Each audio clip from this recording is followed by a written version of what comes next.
ನೋಡಿ ಈಗ ನಾನು ಗೊಜ್ಜೆ ಅವಲಕ್ಕಿ ಪೌಡರ್ ಮಾಡಿದ್ದೀನಿ. ಇದು ತುಂಬ ಟೇಸ್ಟಿ ಮತ್ತು ಹೆಲ್ತಿ. ಈಗ ಇದು ತುಂಬಾ ಯೂಸ್ಫುಲ್, ಟ್ರಾವೆಲಿಂಗ್ ಯೂಸ್ಫುಲ್ ರೆಸಿಪಿ ಅಂತ ಹೇಳ್ಬೋದು.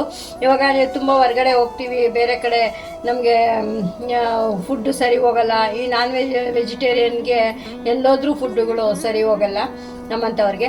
ಆ ಥರ ಇರೋಬೇಕಾದ್ರೆ ನೀವು ಬೆಳಗ್ಗೆ ಟಿಫನ್ಗೆ ಈ ಥರ ನೀವು ಅವಲಕ್ಕಿ ಮಾಡಿ ತೊಗೊಂಡು ಹೋಗ್ಬಿಟ್ರೆ ತುಂಬ ಈಸಿಯಾಗಿ ಎಲ್ಲೋದ್ರೂ ಎಂಥ ಕಾಡಲ್ಲೋದ್ರೂ ಒಂದು ಸ್ವಲ್ಪ ನೀರು ಹಾಕಿ ನೆನೆಸ್ಕೊ, ಬಿಸಿನೀರಿದ್ರೆ ಬಿಸಿನೀರು, ತಣ್ಣೀರಿದ್ರೆ ತಣ್ಣೀರು ಹಾಕಿ ನೆನೆಸ್ಬಿಟ್ರೆ ನಮಗೆ ತಿನ್ನೋ ಥರ ಆಗತ್ತೆ.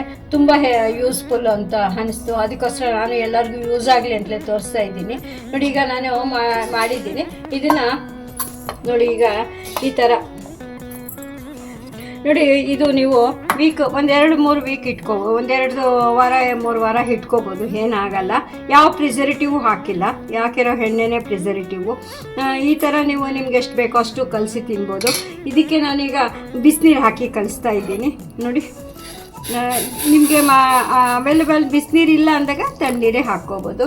ಅಷ್ಟು ಮುಳುಗೋಷ್ಟು ಹಾಕಿದ್ರೆ ಸಾಕು. ನೋಡಿ, ಇಷ್ಟು ಹಾಕಿದ್ರೆ 1-2 ನಿಮಿಷ ಬಿಟ್ಟರೆ ಸಾಕು, ನೆನೆಯುತ್ತೆ. ನಾನೀಗ ಇದು ನೆನೆದ ಮೇಲೆ ತೋರಿಸ್ತೀನಿ. ಮಾರ್ಕೆಟಲ್ಲಿ ಬೇಕಾದಷ್ಟು ಇದು ಸಿಗ್ತಾ ಇದೆ. ಇದು ರೆಡಿ ಟು ಕುಕ್ಕು ನಿಮಗೆ ಸಿಗ್ತಾ ಇದೆ. ಅದು ನಿಮಗೆ ಅದರಲ್ಲಿ ಪ್ರಿಸರ್ವೇಟಿವ್ ಇರುತ್ತೆ. ಇದಕ್ಕೆ ನಾವು ಯಾವುದು ಪ್ರಿಸರ್ವೇಟಿವ್ ಹಾಕಿಲ್ಲ, ನೀವೇ ನೋಡಿದ್ರಲ್ಲ ಹಾಗೆ ಮಾಡಿದ್ದೀನಿ. ನೋಡಿ, ಈಗ 1-2 ನಿಮಿಷ ಹಾಕಿ ಮುಚ್ಚಿಟ್ಬಿಟ್ಟು ಮತ್ತೆ ತೋರಿಸ್ತೀನಿ. ಈಗ ಆಗಿದೆಯೇನೋ ಅಂತ ನೋಡೋಣ.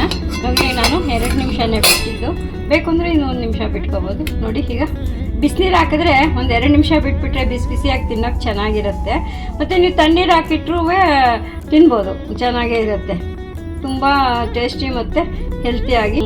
ತಣ್ಣೀರು ಹಾಕಿದ್ರೆ ಇನ್ನೊಂದು ನಿಮಿಷ ಜಾಸ್ತಿ ಬಿಡಬೇಕಷ್ಟೇ, ಇನ್ನೇನಿಲ್ಲ. ನೋಡಿ, ಈಗ ತುಂಬ ಚೆನ್ನಾಗಿರೋವಂಥ ಒಂದು ಗೊಜ್ಜೆ ಅವಲಕ್ಕಿ, ಅವಲಕ್ಕಿ ಆ ಥರ ಆಗಿದೆ. ತುಂಬ ಟೇಸ್ಟ್. ಈಗ ನಾನು ಮಾಡೋದು ಹೇಗೆ ಅಂತ ನಿಮಗೆ ತೋರಿಸ್ತೀನಿ. ಮತ್ತು ನಾನು ಇದಕ್ಕೊಂಚೂರು ಬೆಲ್ಲ ಹಾಕಬೇಕು. ಒಂದು ಹಾಕಿದ್ರೆ ಅದು ಆಪ್ಷನಲ್ಲು, ನಿಮಗೆ ಸಿಹಿ ಖಾರ ಉಪ್ಪು ಹುಳಿ ಚೆನ್ನಾಗಿರುತ್ತೆ. ಒಂದು ಅರ್ಧ ಸ್ಪೂನ್ ಬೆಲ್ಲ ಹಾಕ್ಕೊಂಡ್ರು ಚೆನ್ನಾಗಿರುತ್ತೆ.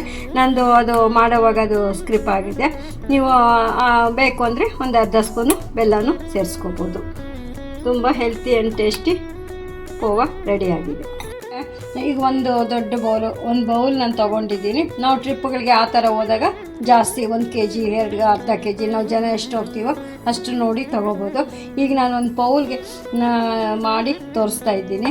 ಇದಕ್ಕೆ ಫಸ್ಟಿಗೆ ಒಂದು ಸ್ವಲ್ಪ ಹುಣಸೆಹಣ್ಣು, ನಾನು ಒಂದೊಂದೇ ಹೇಳ್ತಾ ಹೋಗ್ತೀನಿ, ಇಂಗ್ರೀಡಿಯೆಂಟ್ಸ್ ಏನು ಹೇಳಲ್ಲ. ನೋಡಿ, ಈ ಬೌಲ್ಗೆ ಇಷ್ಟು ಹುಣಸೆಹಣ್ಣು ತೊಗೊಂಡಿದ್ದೀನಿ. ನಾವು ಖಾರ ಎಷ್ಟು ಹಾಕ್ತೀವೋ ಅಷ್ಟು ನೋಡಿ ಹುಣಸೆಹಣ್ಣು, ಉಪ್ಪು, ಹುಳಿ, ಖಾರ ಅದು ನಿಮಗೆ ಎಷ್ಟು ಬೇಕೋ ನೋಡಿ ತೊಗೋಬೋದು. ಇಷ್ಟನ್ನ ಫಸ್ಟು ನಾನು ಸ್ವಲ್ಪ ಈ ಥರ ಚಿಕ್ಕ ಪೀಸ್ ಮಾಡಿ ಹಾಕಿಬಿಟ್ಟು ಕ್ಲೀನ್ ಮಾಡಿ ಒಂದು ಸ್ವಲ್ಪ ಹುರಿದು ಆರಿದ್ರೆ ಗಟ್ಟಿ ಆಗುತ್ತೆ. ನಾನು ಸುಮಾರು ವಿಡಿಯೋಗಳಲ್ಲಿ ತೋರಿಸಿದ್ದೀನಿ ಹುಣಸೆಹಣ್ಣು ಹುರಿದು ಚಟ್ನಿ ಪುಡಿ ಅದು ಮಾಡಬೇಕಾದ್ರೆ ಹುರಿದಿರೋದು. ಈ ಥರ ಸ್ವಲ್ಪ ಹುರಿದು ಬಿಟ್ಟರೆ ಸ್ವಲ್ಪ ಚೆನ್ನಾಗಿ ಬಿಸಿ ಆಗಬೇಕು. ಆದಮೇಲೆ ಅದು ಫುಲ್ ಆರಿದ್ಮೇಲೆ ಗಟ್ಟಿ ಆಗುತ್ತೆ. ಆಗ ಮಿಕ್ಸಿಗೆ ಹಾಕಿದ್ರೂ ಚೆನ್ನಾಗಾಗುತ್ತೆ. ನೋಡಿ, ಈಗ ಚೆನ್ನಾಗಿ ಬಿಸಿ ಆಗಿದೆ. ಇಷ್ಟು ಬಿಸಿ ಆದಮೇಲೆ ಸ್ಟವ್ ಆಫ್ ಮಾಡಿ ಪೂರ್ತಿ ಕೂಲ್ ಆಗೋವರೆಗೂ ಅದರಲ್ಲೇ ಬಿಟ್ಬಿಡಬೇಕು. ಈಗ ನಾನು ಸ್ವಲ್ಪ ತಣ್ಣಗಾಗಲಿ ಬಿಡ್ತಾ ಇದ್ದೀನಿ. ಇದು ಚೆನ್ನಾಗಿ ಆರಿದೆ, ತಣ್ಣಗೆ ಆರಬೇಕು. ಇದನ್ನು ಈಗ ನಾನು ಫಸ್ಟ್ಗೆ ಮಿಕ್ಸಿ ಜಾರಲ್ಲಿ ಹಾಕ್ತಾ ಇದ್ದೀನಿ. ಮತ್ತು ಇದ್ರ ಜೊತೆಗೆ ರಸಮ್ ಪೌಡರು, ನನಗೆ ರಸಮ್ ಪೌಡರು ನಂದು ವಿಡಿಯೋದಲ್ಲಿ ಇದೆ. ರಸಮ್ ಪೌಡರ್ ವಿಡಿಯೋದಲ್ಲಿ ಇದೆ ನಂದು ಒಂದು ರೆಸಿಪಿ. ನೀವು ಅದಾರು ಯೂಸ್ ಮಾಡ್ಬೋದು. ಮತ್ತು ಪುಳಿಯೋಗರೆ ಪೌಡರ್ ಇದೆ, ಅದು ಬೇಕಾದ್ರೂ ಯೂಸ್ ಮಾಡ್ಬೋದು. ಪುಳಿಯೋಗರೆ ಪುಡಿ ಆದರೆ ಅದರಲ್ಲಿ ಎಳ್ಳು ಕೊಬ್ಬರಿ ಇದೆ, ಇದರಲ್ಲಿ ಎಳ್ಳು ಕೊಬ್ಬರಿ ಏನು ಹಾಕಿಲ್ಲ. ಬಟ್ ಇದು ತುಂಬಾ ಚೆನ್ನಾಗಿರುತ್ತೆ. ನಾವು ಇದನ್ನೇ ಯೂಸ್ ಮಾಡೋದು. ನಿಮಗೆ ನೋಡಿ ಯಾವ್ದು ಬೇಕೋ ಅದು ಯೂಸ್ ಮಾಡ್ಕೋಬೋದು. ಡಿಸ್ಕ್ರಿಪ್ಷನಲ್ಲಿ ಕೊಟ್ಟಿರ್ತೀನಿ, ನೀವು ಮಾಡಿ ನೋಡಿ ಮಾಡ್ಬೋದು. ಇದು ರಸಮ್ ಪೌಡರು. ನೋಡಿ, ಇದಕ್ಕೆ ನಾನು ಈಗ 2 ಸ್ಪೂನ್ ಹಾಕಿದ್ದೀನಿ. ಇದಕ್ಕೆ 2-2.5 ಸ್ಪೂನ್ ಹಾಕಿದ್ದೀನಿ. ನೋಡಿ ಬೇಕಾದರೆ ಖಾರ ಹಾಕ್ಕೋಬೋದು. ಮತ್ತು ಉಪ್ಪು ಈಗಲೇ ಸೇರಿಸ್ತಾ ಇದ್ದೀನಿ. ಉಪ್ಪು ಅದು ಬೌಲ್ಗೆ ಆಗೋಷ್ಟು ಉಪ್ಪು ಸೇರಿಸ್ತಿದ್ದೀನಿ. ಮೊದಲಿಗೆ ಇದೊಂದು ಸತಿ ಮಿಕ್ಸಿಗೆ ಹಾಕ್ಬಿಡ್ತೀನಿ. ಹುಣಸೆ ಹಣ್ಣೆಲ್ಲ ಪುಡಿ ಆಗಲಿ ಅಂತ ಮಿಕ್ಸಿ ಹಾಕ್ತೀನಿ. ಹುಣಸೆ ಹಣ್ಣು ಪುಡಿ ಆಗಲಿ ಅಂತ ಈಗ ಪೌಡರ್ ಜೊತೆ ಹಾಕಿ ಸುಮ್ಮನೆ ಮಿಕ್ಸಿ ಮಾಡಿದ್ದೀನಿ. ಈಗ ಇದರಲ್ಲೇ ಅವಲಕ್ಕಿ ಸೇರಿಸ್ತಾ ಇದ್ದೀನಿ. ಈಗ ಇನ್ನೊಂದು ಸತಿ ಮಿಕ್ಸಿ ತರಿಯಾಗಿ ಮಾಡಬೇಕು. ಪಲ್ಸ್ ಮೋಡಲ್ಲಿ ಮಾಡ್ಕೋಬೇಕು. ತೋರಿಸ್ತೀನಿ ಹೇಗೆ ಅಂತ. ಆನ್ ಮಾಡಿ ಆಫ್ ಮಾಡಿ ಆಗಿದೆಯಾ ನೋಡಬೇಕು. ಇನ್ನೊಂದು ಸತಿ ನೋಡಿ. ಈಗ ಆಗಿದೆ. ಇಷ್ಟು ತರಿ ಹಾಗೆ ಮಾಡ್ಕೋಬೋದು ನೋಡಿ. ಇದನ್ನು ಈಗ ಒಗ್ಗರಣೆ ಮಾಡಿ ಹೇಗೆ ನಾವು ಪ್ಯಾಕ್ ಮಾಡೋದು ಅಂತ ತೋರಿಸ್ತೀನಿ ನೋಡಿ. ಈಗ ಅವಲಕ್ಕಿಗೆ ಆಗೋಷ್ಟು ಎಣ್ಣೆ ಸೇರಿಸಿದ್ದೀನಿ. ಎಣ್ಣೆ ಕಾಯ್ದೆ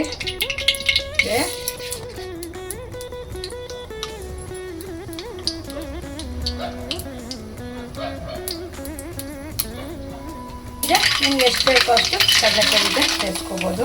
ಒಬ್ಬರು ಜಾಸ್ತಿ ತೊಗೋತಾರೆ, ಒಬ್ಬರು ಕಮ್ಮಿ ಇದ್ರೆ ಇಷ್ಟ ಅಂತಾರೆ. ನಿಮಗೆ ಹೇಗೆ ಬೇಕೋ ಹಾಗೆ ಕಡಲೆಕಾಯಿ ಬೀಜನ ಸೇರಿಸ್ಕೊಂಡು ಸ್ವಲ್ಪ ಮೀಡಿಯಮ್ ಫ್ಲೇಮಲ್ಲಿ ಇಟ್ಕೊಂಡು ಚೆನ್ನಾಗಿ ಗರಿಗರಿ ಆಗೋವರೆಗೂ ಹುರ್ಕೋಬೇಕು.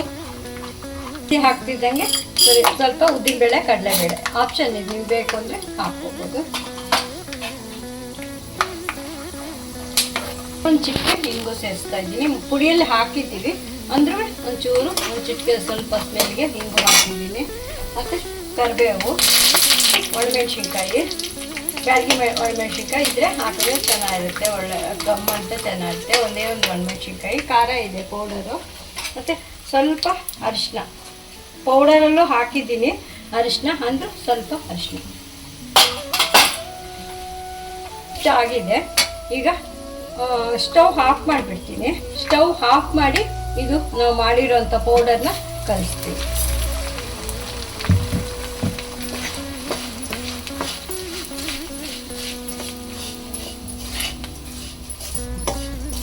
ಎಲ್ಲ ಕಲಿಸ್ಬಿಟ್ರೆ ಈಗ ಈ ಟೈಮಲ್ಲಿ ನೀವು ಒಂದು ಸ್ವಲ್ಪ ಬಾಯಲ್ಲಿ ಹಾಕ್ಕೊಂಡು ಟೇಸ್ಟ್ ಉಪ್ಪು ಖಾರ ಏನಾದ್ರು ಬೇಕಾದರೆ ಸ್ವಲ್ಪ ಪೌಡರ್ ಕಲಿಸ್ಕೋಬೋದು. ಉಪ್ಪು ಬೇಕಿದ್ರೆ ಒಂಚೂರು ಉಪ್ಪು ಹಾಕ್ಕೋಬೋದು. ನಿಮಗೆ ಯಾವ ಥರ ಬೇಕೋ ಅಡ್ಜಸ್ಟ್ ಮಾಡ್ಕೋಬೋದು ಉಪ್ಪು ಖಾರ. ಇದು ಪೂರ್ತಿ ಈಗ ಆದಮೇಲೆ ಒಂದು ಬಾಕ್ಸಲ್ಲಿ ಹಾಕಿ ನಾವೆಲ್ಲರೂ ತೊಗೊಂಡೋಗಿ, ನಾವೆಲ್ಲರೂ ಹೋದಾಗ ಒಂದು ಬಾಕ್ಸಲ್ಲಿ ಒಂದು ಡಬ್ಬದಲ್ಲಿ ಹಾಕಿ ತೊಗೊಂಡೋಗಿ, ಅದು ಬಿಸಿನೀರು ಏನಾದ್ರು ಸಿಕ್ಕಿದ್ರೆ ನಿಮಗೆ ಬಿಸಿನೀರು ಹಾಕಿದ್ರೆ ಬೇಗನೆ ಒಂದು 2 ನಿಮಿಷದಲ್ಲಿ ಆಗೋಗುತ್ತೆ.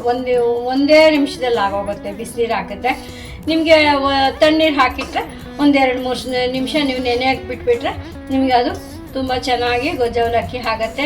ಮತ್ತು ಟ್ರಾವೆಲ್ಗೆ ಇದು ಒಳ್ಳೆ ರೆಸಿಪಿ ಅಂತ ಹೇಳ್ಬೋದು. ನಾವೆಲ್ಲರೂ ಆಚೆ ಹೋದಾಗ ಇದನ್ನೇ ನಾವು ತಗೊಂಡೋಗೋದು. ತುಂಬ ಟೇಸ್ಟಿಯಾಗಿ ಇರುತ್ತೆ, ಹೆಲ್ತಿ ಇರುತ್ತೆ. ಹೋಟ್ಲುಗಳಲ್ಲಿ ನಾವು ಎಣ್ಣೆ ಟ್ರಾವೆಲ್ ಟೈಮಲ್ಲಿ ತಿನ್ನೋದ್ರಿಂದ ಹೆಲ್ತ್ ವೈಸ್ ಒಳ್ಳೆಯದು ಅಲ್ಲ. ಈ ಥರ ಮಾಡೋದು ತುಂಬ ಚೆನ್ನಾಗಿದೆ. ನಾವಂತೂ ಇದನ್ನು ಹೀಗೆ ಯೂಸ್ ಮಾಡ್ತಾ ಇರ್ತೀವಿ. ನೀವು ಈ ಥರ ಯೂಸ್ ಮಾಡಿ ಇದ್ರ ಅನುಕೂಲ ಪಡ್ಕೊಳ್ಳಿ. ಮತ್ತು ಹೊರಗಡೆ ಇರೋ ಮಕ್ಕಳಿಗೆ ಮಾಡಿ ಕಳಿಸ್ಬೋದು. ಹೊರಗಡೆ ಇರೋ ಹಾಸ್ಟೆಲ್ಗಳಲ್ಲಿ ಅಲ್ಲಿರೋ ಮಕ್ಕಳಿಗೆ ಆ ಥರದವ್ರಿಗೂ ಇದು ಮಾಡಿ ಕಳಿಸಿದ್ರೆ ಈಸಿ ಆಗುತ್ತೆ. ಮತ್ತು ವರ್ಕಿಂಗ್ ವುಮೆನ್ಸ್ಗೂ ಒಂದು ಸತಿ ಮಾಡೋಕ್ಕೆ ಟೈಮ್ ಇರಲ್ಲ. ಆ ಥರ ಇರೋವಾಗಲೂ ಈ ಥರ ಒಂದು ವಾರದಲ್ಲಿ ಒಂದು ಸತಿ ಮಾಡಿ ಇಟ್ಕೊಂಡ್ರೆ ಅದನ್ನು ಬೇಗ ಟೈಮ್ ಯಾವತ್ತಾರು ಒಂದು ಸತಿ ಟೈಮ್ ಇಲ್ಲದಾಗ, ಮನೆಯಿಂದ ಬೇಗ ಬಂದಾಗ, ಇಲ್ಲ ಬೆಳಗ್ಗೆ ಲೇಟಾಗಿ ಎದ್ದು ಆ ಥರ ಏನಾದ್ರು ತೊಂದರೆ ಆದಾಗ, ಇಲ್ಲ ಮಕ್ಕಳಿಗೆ 2 ಕ್ಯಾರಿಯರ್ ಕಟ್ಟಬೇಕು ಅಂದಾಗ, 2-3 ಕಟ್ಟಬೇಕು ಅಂದಾಗ 1 ಸ್ಪೂನ್ ಇದನ್ನು ಹಾಕಿ ನೆನೆಸ್ಬಿಟ್ಟು ಕೊಟ್ಟು ಕಳಿಸ್ಬೋದು. ನಿಮಗೆ ಹೇಗೆ ಇಷ್ಟನೋ ಹಾಗೆ ಉಪಯೋಗಿಸ್ಕೋಬೋದು. ತುಂಬ ಟೇಸ್ಟಿ ಆ್ಯಂಡ್ ಹೆಲ್ತಿ ಅಂತ ನಾನು ಹೇಳ್ತೀನಿ. Thank you.